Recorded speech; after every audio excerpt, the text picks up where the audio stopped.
Samantala, sinasanay naman ni Haring Jericho si Elias sa training grounds. Matapos niya itong maturuan ng tamang paghawak ng espada ay sinanay niya naman ito kung paanong lumaban ng tama gamit ang espada. Sa isang senyas ni Haring Jericho, dahan-dahang pumwesto si Elias sa gitna kung saan suot ang armor niya at hawak ang isang mapurol na espada at isang maliit na kalasag. Nakatayo sa harapan niya si Haring Jericho na may hawak din ng sandata at mukhang naghihintay lang ng pagsugod. Biglang sumugod si Elias at inundayan niya ng mga taga si Haring Jericho. Sinalag itong lahat ni Haring Jericho gamit ang maliit na kalasag at inundayan din ng taga si Elias. Na-block ito ng binata tapos sumagot siya ng atake. Ngunit naharang ito ni Haring Jericho sa ere, sabay binunggo niya si Elias gamit ang kalasag. Pero naiharang ni Elias ang kalasag niya kaya di ito tuluyang bumagsak. Habang naglalaban ang dalawa ay nakabantay lang din si Javier sa mga galaw ni Elias na tahimik na nanonood mula sa maliit na mesa malapit sa tolda ni Haring Jericho. Tinitignan niyang mabuti ang bawat hibla ng kanilang paglalaban upang makasiguro na kung sakaling may gagawing hindi maganda si Elias ay mapipigilan niya kaagad ito sa eksaktong oras. Muling sumugod si Elias at bumitaw ng malakas na hiwa sa dibdib ni Haring Jericho. Nasalag ito ng huli gamit ang kalasag.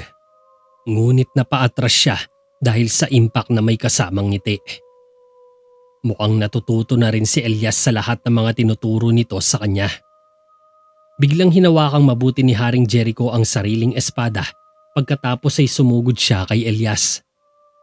Nagulat naman ang binata sa bilis ni Haring Jericho, ngunit nasundan niya pa rin ito sa pamamagitan ng kanyang matalas na paningin. Nakita niya ang mabilis na bitaw ni Haring Jericho ng right strike sa ulo. Binlock niya ito gamit ang maliit na kalasag. Ngunit halos mapaluhod si Elias nang hindi niya akalaing ganito pala kalakas bumitaw ng atake si Haring Jericho. Itinulak niya si Haring Jericho gamit ang kalasag at muntik nang matumba ang hari. Sinamantala ito ni Elias at nagbitaw siya ng saksak sa tiyan ni Haring Jericho. Natabig agad ito ng espada ni Haring Jericho, subalit sumunod sa daloy ng espada si Elias at nag-iwan ng isang elbow throw kay Haring Jericho. Napatingala ang hari nang tinamaan ang kanyang ilong. Napaatras ito sa sakit pero hindi inaasahan ang pagsunod sa kanya ni Elias. Tinaga siya nito sa ulo. Sa kabutihang palad ay nasalag ito ni Haring Jericho, ngunit dahil sa impact napaatras ulit siya. Hindi mang gaano kabigat ang ataking yon ay nag-iwan naman ito ng magandang impresyon kay Haring Jericho. Nagbitaw ng tigisang slash si Elias na parehong nasalag ni Haring Jericho. Lumitaw si Haring Jericho sa likod ni Elias at mabilis nitong tinaga sa leeg. Nablock ang atake ni Haring Jericho nang ginamit ni Elias ang kalasag. Yumuko siya at dumistansya sandali kay Haring Jericho. Tinignan tsaka pinag-aralan niyang maigi ang mga gagawing hakbang ni Haring Jericho. Maya-maya pa'y biglang sumugod si Haring Jericho at mabilis nitong ginamit ang espada na hawak niya sa isang malakas na forward thrust. Pinigilan naman ito ni Elias. Tila nag-iwan ng matinding shockwave ang thrust attack ni Haring Jericho na kumonekta sa kalasag ni Elias. Pinaikot-ikot pa ni Haring Jericho ang sandata at ilang malalakas na mga palo ang binitiwan niya sa buong katawan ni Elias. Subalit halos lahat ng kanyang atake ay nasalag ni Elias maliban sa isang palo na tumama agad sa dibdib ng binata. Mabuti na lang ay suot ni Elias ang armor kaya hindi siya gaanong napuruhan. Nag-sidestep si Haring Jericho sa kanan. Pagkatapos ay tumalon ito at itinarak niya ang espada kay Elias. Ginamit muli ni Elias ang kalasag para depensahan ang sarili, subalit sa lakas ng impact ay bumagsak siya sa lupa. Hinawakan ni Elias ang paa ni Haring Jericho subalit tinanggap ni Elias ang isang sipa sa muka. Nabuwal ito sa lupa at tumalsik ang espada niya sa malayo. Tumigil si Haring Jericho sa pag-atake at inutusan si Elias na damputin ang espada. Dahil dito ay biglang tumalim ang mga mata ni Elias at naging seryoso ito bigla. Matapos niyang damputin ang espada ay sumugod siya kaagad na siyang ikinabigla naman ni Haring Jericho. Hindi nito napaghandaan ang mabilis na pagtaga sa kanya ni Elias. Hinarang ni Haring Jericho ang kalasag, subalit sa lakas nito ay napaatras siya. Sumugod pa si Elias at marahas na bumitaw ng winasiwas, ngunit agad siyang binunggo ni Haring Jericho gamit ang kalasag. Nag-iwan ng horizontal slash si Elias kay Haring Jericho at muntik na itong tamaan sa ilalim ng baba. Kung hindi lang siya umilag ng paatras, marahil tapos na siya. Halos mapatalon naman ang puso ni Javier sa nangyari, pero pinigilan niya muna ang sariling wag makialam hanggat hindi niya nakikita ang intensyon ni Elias. Sinamantala ni Elias ang momentum niya habang hindi pa nakakabawi si Haring Jericho. Isang mabilis na sipa ang pinalipad niya at agad na buwal si Haring Jericho. Tumalsik palayo ang espada ni Haring Jericho. Mabilis na umunday ng isang taga si Elias sa nakaupong si Haring Jericho. Nakailag si Haring Jericho at bumao ng espada sa lupa. Hinugot ito ni Elias sabay iwinasiwas kay Haring Jericho. Pinaliyad ni Haring Jericho ang katawan upang makaiwas. Nang magtapon uli ng atake si Elias ay hinawakan agad ni Haring Jericho ang braso nito. Inikot niya ang binata tapos pinilipit niya ang kamay nito at inaagaw ni Haring Jericho ang espada. Bumagsak si Elias sa lupa. Sinubukan niya pang tumayo pero itinutok sa kanya ni Haring Jericho ang espada sa bandang lalamunan niya. Hindi nakareact si Elias at napahiga na lang ito sa lupa, tanda ng pagkatalo. Ilang minuto din ang ginugol ng laban nilang dalawa bago mapatumba si Elias sa lupa. Itinusok ni Haring Jericho ang espada sa lupa at inabot niya ang kamay para tulungan bumangon si Elias. Gumagaling ka na, Elias. Napakahusay ng ginawa mo. Ilang pagsasanay pa at makakasama ka na namin sa mga misyon. Nakangiting wika ni Haring Jericho. Salamat po, mahal na hari.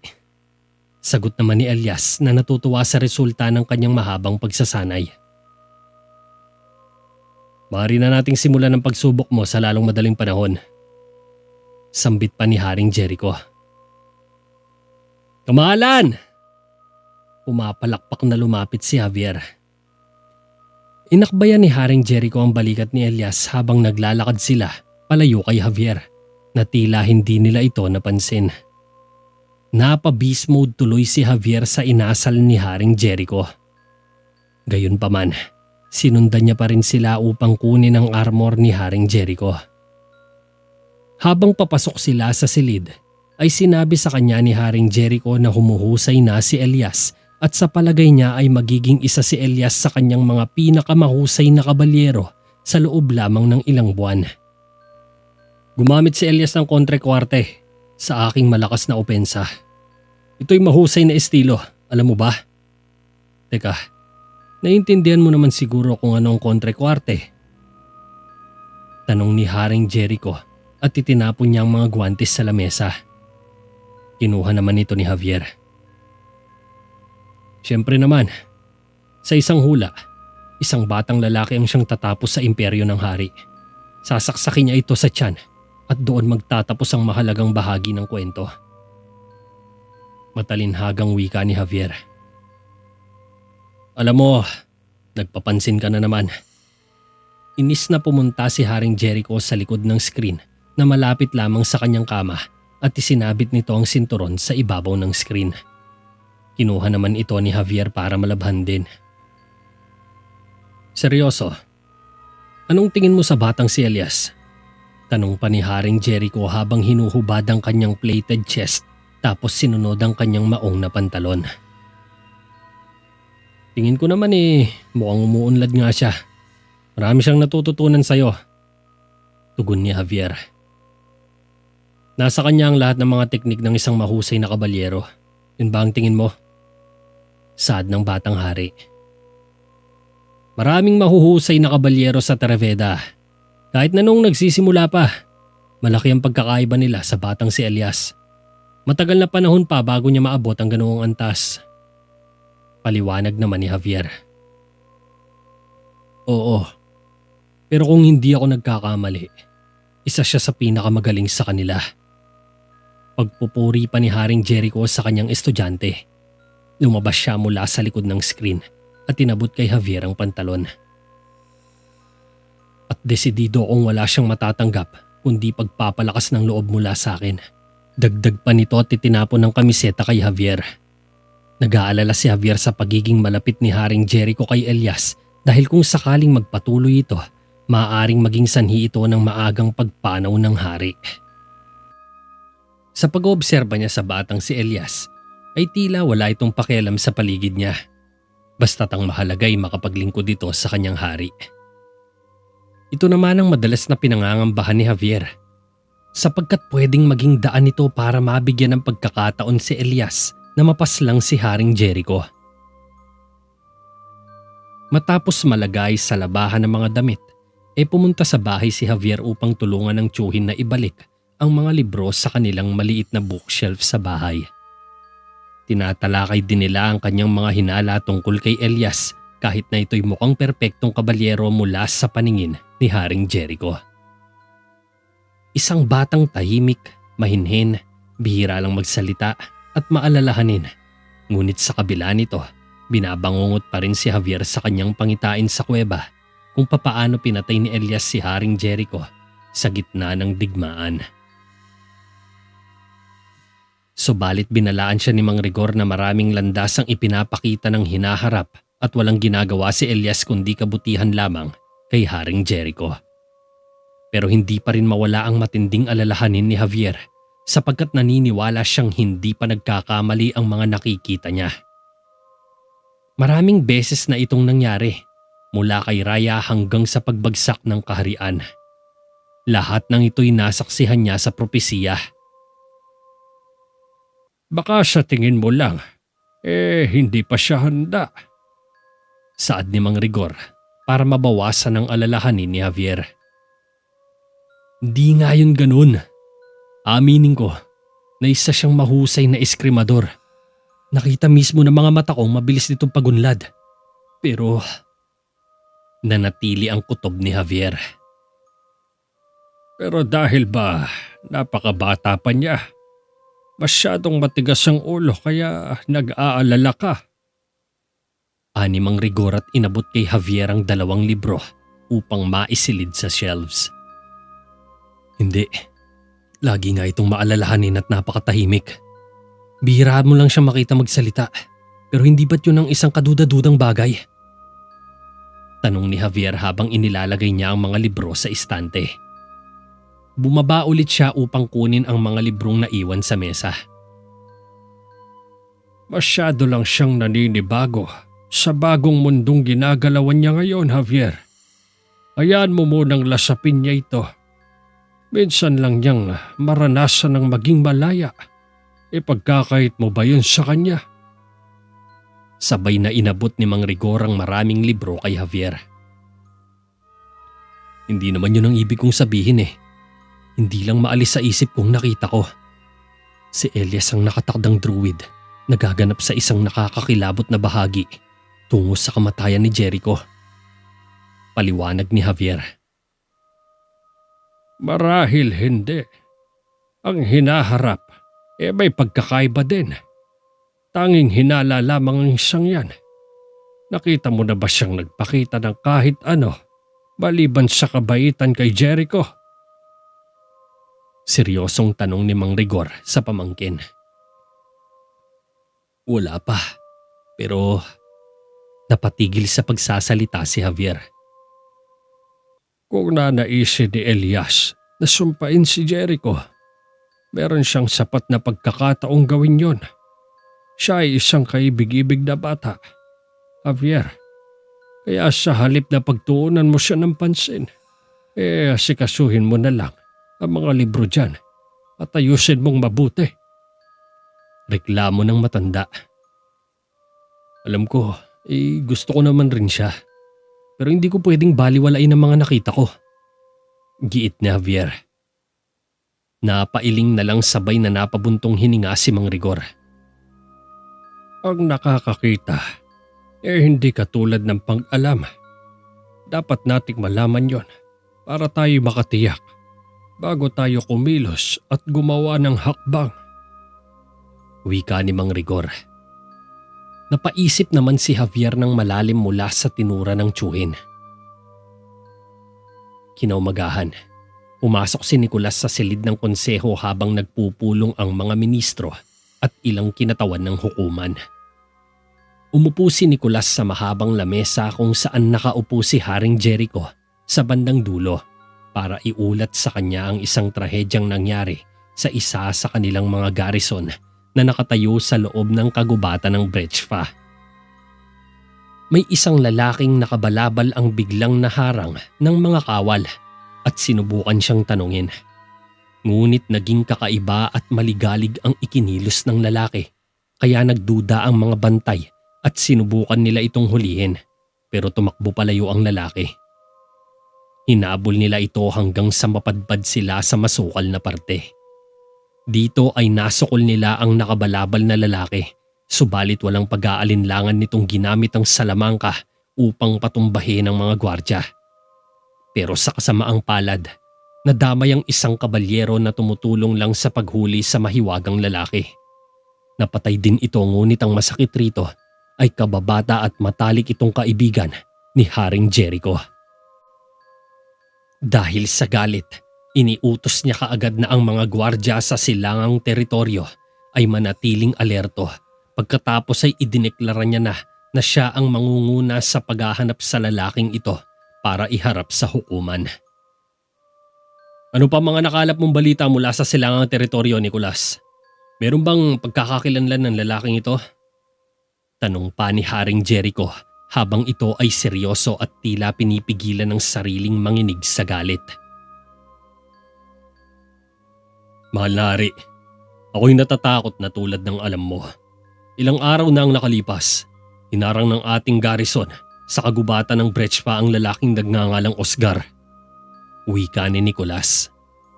Kilala ito ni Haring Jericho at minsan niya na itong nakita simula nang mangyari ang malaking paglilinis na isinagawa sa palasyo ilang taon na ang nakakaraan. Kasama si Oscar sa mga nakatakas na druid at sa tingin ni Haring Jericho marahil naghihiganti ito dahil sa pagkasawi ng kanyang mga mahal sa buhay.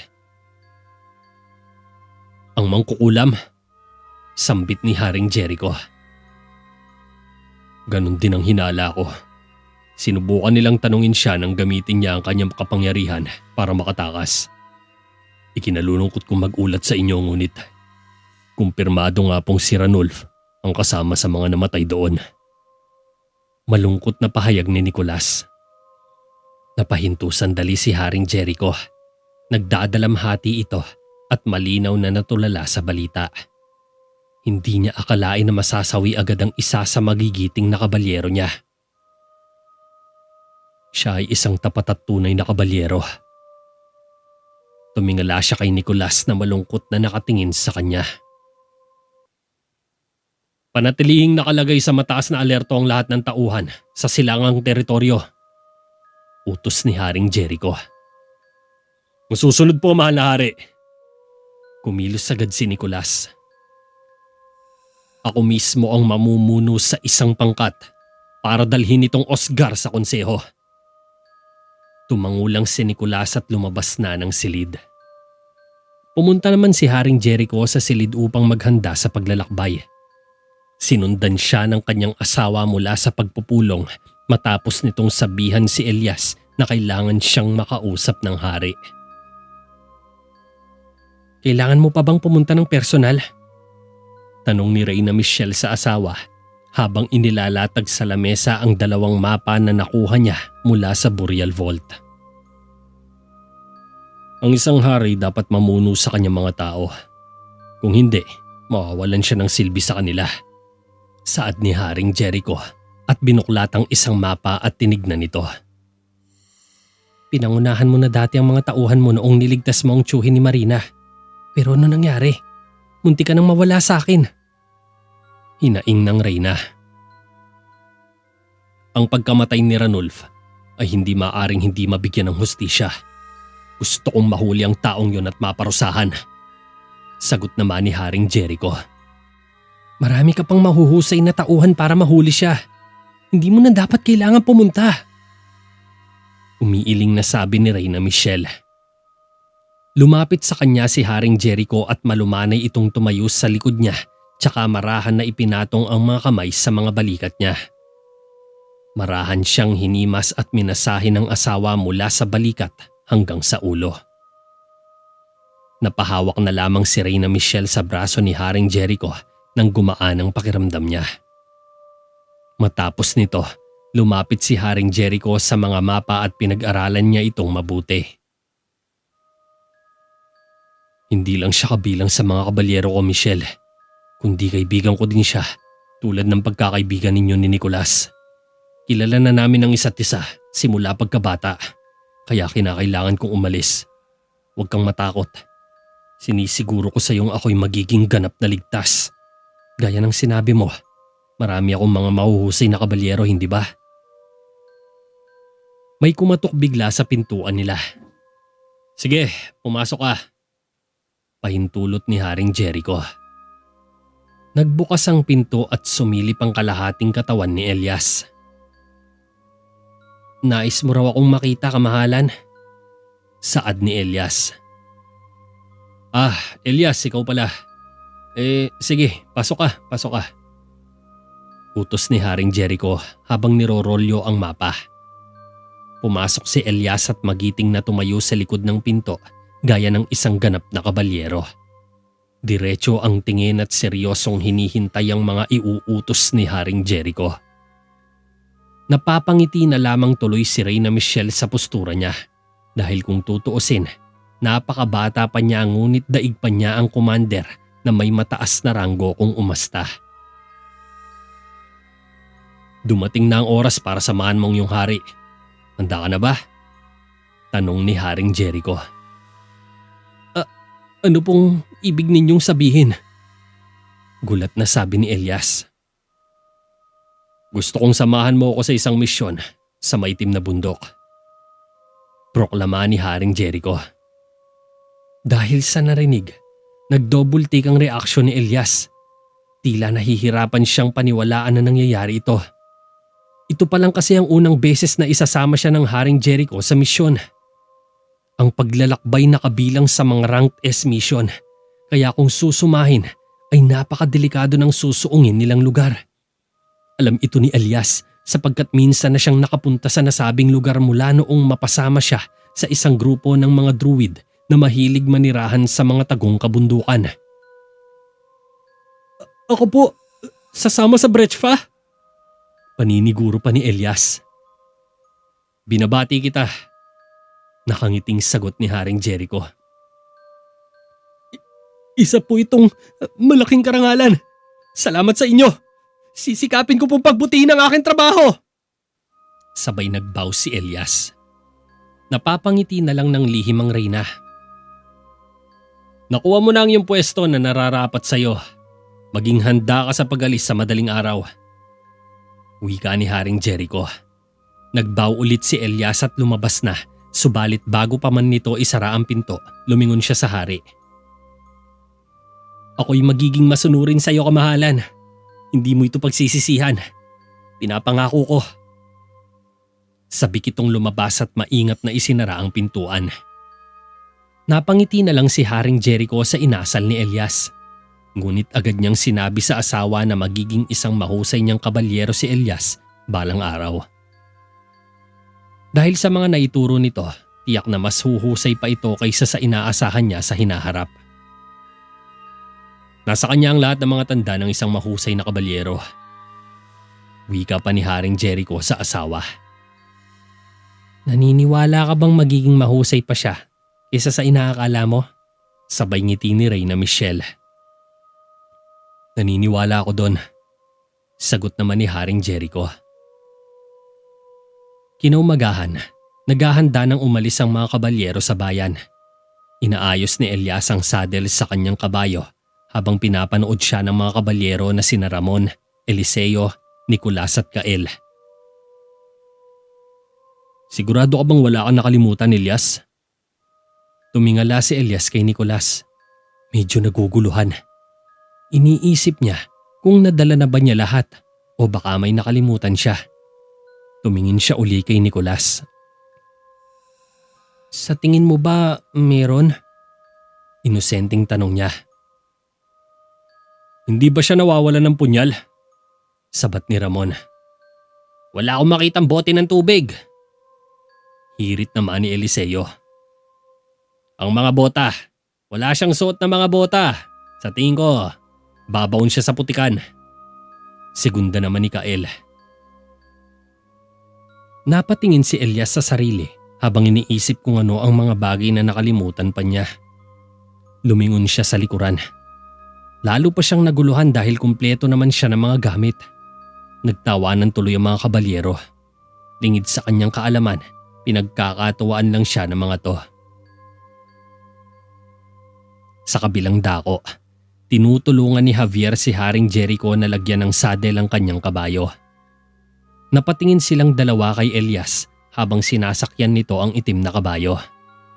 Tinanong saglit ni Javier si Haring Jericho kung maganda bang ideya na isama si Elias dahil napakabata pa nito. Sinabi naman ni Haring Jericho na si Elias ay magiging isang mahusay na mandirigma kaya nararapat lamang itong bigyan ng pagkakataon. Sa nakikita din niya, ngayon lang nito naramdaman ng maging isang normal na tao. Kaya imbes na tratuhin nilang parang bata ito, ay intindihin na lamang nila ang kanyang sitwasyon dahil pinagbubutihan naman nito ang trabaho at nagsusumikap itong matuto sa mga gawain ng kabalyero. Matapos maipahayag kay Javier ang opinyon niya kay Elias, ay sumakay na si Haring Jericho sa kabayo. Lumakad na tayo. Wika ni Haring Jericho at pinatakbo na nito ang kabayo niya. Dumating si Reyna Michelle at naabutan pa niyang paalis pa lang ang grupo ni Haring Jericho. Bumaba ito ng hagdanan tsaka lumapit kay Javier habang ito'y sumasakay sa kabayo matapos ayusin ang saddle. Javier? Napatingin si Javier sa likuran at nakita ang Reyna na nakatayo sa ibaba ng hagdanan. Napansin niya ang balisang mukha ng Reyna. Mukhang nag-aalala na naman ito sa tatahaking lugar ng asawa. Ikaw na ang bahala sa kanya. Saad ng Reyna. Alam mo namang hindi niya madalas pinapadali ang lahat, hindi ba? Napangiti si Reyna Michelle. Alam ko. Tumango lang si Javier. Javier! Sigaw naman ni Haring Jericho mula sa labas ng tarangkahan. Nag-thumbs up si Javier at lumabas na rin. Hinatid lang sila ng tanaw ng nag-aalalang si Reyna Michelle. Sama-samang tumakbo palabas ng bayan ng mga kabalyero habang pinangungunahan ni Haring Jericho ang kanilang paglalakbay patungo sa kagubatan ng Brechfa. Ilang sandali ang nakalipas, nakarating na rin sa wakas ang grupo sa Kakahuyan. Pero habang nasa biyahe sila, ay nakaisip ng katuwaan ng mga kabalyero at kinumbinsi nila si Elias na sumakay sa kabayo ng nakatalikod habang nakatali ang kanyang mga kamay sa likod. Ayon sa kanila, ito raw ay sinaunang tradisyon ng paghahalo na dapat gawin ng isang baguhang kabalyero para sa kanyang unang sabak sa misyon. Ito ay isang tradisyon, Elias. Dapat masanay ka na. Lahat ng kabalyero ay dumadaan din sa paraan na yan upang mahasapan ng hustong kanilang kaalaman. Alam mo bang bibihira ang mabigyan ng ganyang pagkakataon? Kaya napakaswerte mo at ikaw ang naisalang ngayon sa unang taon. Mahabang wika ni Nicolas kay Elias pero halatang pinipigilan lang niya na matawa sa mga sinabi. Ganyan din na nangyari sa akin noon nung unang araw ko sa misyon. Buong araw akong nagkaganyan hanggang sa bumalik kami ng Terveda. Naitikom agad ni Eliseo ang bibig dahil muntik na siyang matawa sa kanyang mga sinabi. Tumango lang si Elias na paniwalang paniwala sa mga kalokohang pinagsasasabi ng mga kasamahan niya. Huwag kang mag-alala. Lahat naman kami nagawa yan noong unang sabak namin sa misyon. Ani Ramon. Elias, anong ginagawa mo? Tumingin si Haring Jericho sa likod niya. Nakita niyang paatras na nakaupo si Elias sa sadel. Kinakamot pa nito ang leeg habang mabagal na naglalakad ang kanyang kabayo. Ginagawa po ang tradisyon, kamahalan, sagot ni Elias. Gaya ng sinaunang tradisyon ng paghahalo. Hirit pa ni Kael tapos kinindatan si Haring Jericho. Ngumisi si Haring Jericho na agad na unawaan ang katuwaan nila kay Elias.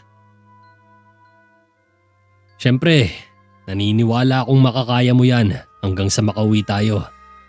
Seryosong sambit ni Haring Jericho. Seryoso po kayo, kamahalan? Ani Elias at nagtawanan ng lahat. Nahiya tuloy si Elias na hindi alam kung anong gagawin.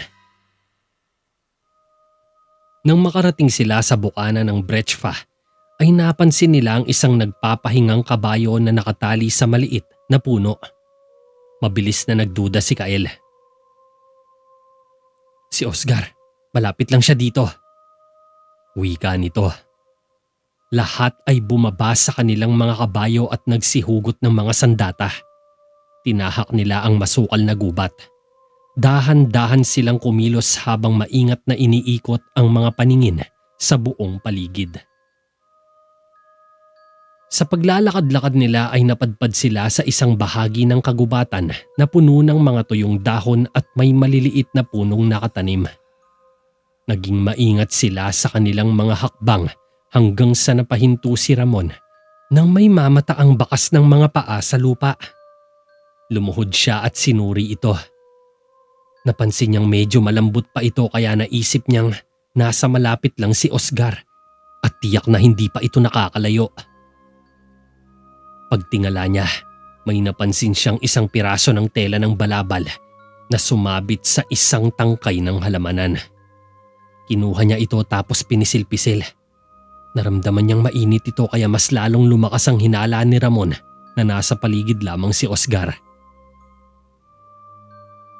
Mukhang nagiging pabaya na siya. Kutob ni Ramon. Kamahalan! Tinuro ni Elias ang isang taong kanina pa nagpapamasid sa kanila buhat sa malayo. Tumakbo ito papalayo nang makitang itinuturo ni Elias ang direksyon niya. Agad na wala si Oscar sa mga puno. Nagpalitan ng mga tingin ng mga kabalyero at naghiwa-hiwalay sila. Kasama ni Elias sina Haring Jericho at Javier habang sina Ramon at Nicolas naman ang magkasama, samantalang sina Kael at Eliseo ay pumunta sa ibang direksyon para ikutan sa kabilang mahiwagang lalaki. Ibang landas naman ang tinahak ng ilang kabalyero na kasama din sa misyon. Habang mabilis na binabagtas ni Kael ang isang masukal na bahagi, ay nakakarinig sila ng mga napuputol na sanga sa may di kalayuan, kaya nagkatinginan sila ni Eliseo at mabilis sinundan ang pinagmumulan ng ingay. Sa paglalakad nila ay natagpuan nila ang mahiwagang lalaki na nakaupo sa nakahigang troso mula sa malayo. Nakasuot ito ng isang mahaba at itim na balabal. Dahan-dahang lumapit sina Kael sa taong nakatalikod habang hinahanda ang kanilang mga sarili sa mga mangyayari. Sino ka? Anong pakay mo rito? Tanong ni Kael nang medyo makalapit sila sa mahiwagang lalaki. Mapuno ang lugar kaya nagpalinga-linga sa paligid si Eliseo upang siguruhing walang ibang kasama ang lalaki. Dahan-dahang bumangon ang lalaki at humarap sa kanila. Nagsisimula akong mangamba sa maling landas na tinahak ninyo, mga Ginoo. Sambit ng lalaki kina Kael. Magpakilala ka! Mautoridad na utos ni Kael. Ang pangalan ko Oscar at meron akong mahalagang mensahe para sa inyong hari. Dalhin ninyo ako sa kanya ngayon din. Seryosong wika ni Oscar. Mas lalong humigpit ang pagkapit ni Kael at Eliseo sa kanilang mga espada. Huwag ka mag-alala dahil nalulugod kaming madala ka namin sa kanya. Sabay na itinutok ni Eliseo ang espada kay Oscar at ganun din ang ginawa ni Kael. Hindi niyo ba alam kung sino ako? Sobrang nainsulto si Oscar kaya hinawi niya ang mga espada ni Kael. Oo, kilala ka namin. Isa kang mangkukulam. erehe at mamamatay tao. Tinutok muli nila kay Oscar ang mga espada nila. Dahil dito, hindi nakapagpigil sa galit si Oscar dahil insultong-insulto ito sa ginagawa ng mga kabalyero. Nagkakamali kayo. Isa lamang akong karaniwang taong pinahahalagahan ang kanyang kalayaan. Dalhin mo ko sa iyong hari. Ngunit hindi kumikibo ang mga kabalyero. Hinahamon niyo ba ako? Sabay tinabig ni Oscar ang mga espada ni Nakael na nakatutok sa lalamunan niya. Hindi nagpatinag si Nakael at itinutok muli kay Oscar ang mga sandata nila. Subalit gumamit ng kapangyarihan si Oscar at sa isang kumpas lang ng kanyang mga kamay ay tumalsik palayo ang sandata ni na Eliseo. Dahil dito, humugot ng patalim si Kael at isinaksak sa tiyan ni Oscar. Napaluhod sa sakit si Oscar nang bumaon sa kanya ang punyal. Sinubukan siyang lapitan ng dalawa upang hulihin, subalit mabilis na kinumpas ni Oscar ang mga kamay at tumilapon palayo sina Eliseo at Kael. Nawalan agad ng malay ang dalawa matapos mauntog ang kanilang mga ulo sa mga puno.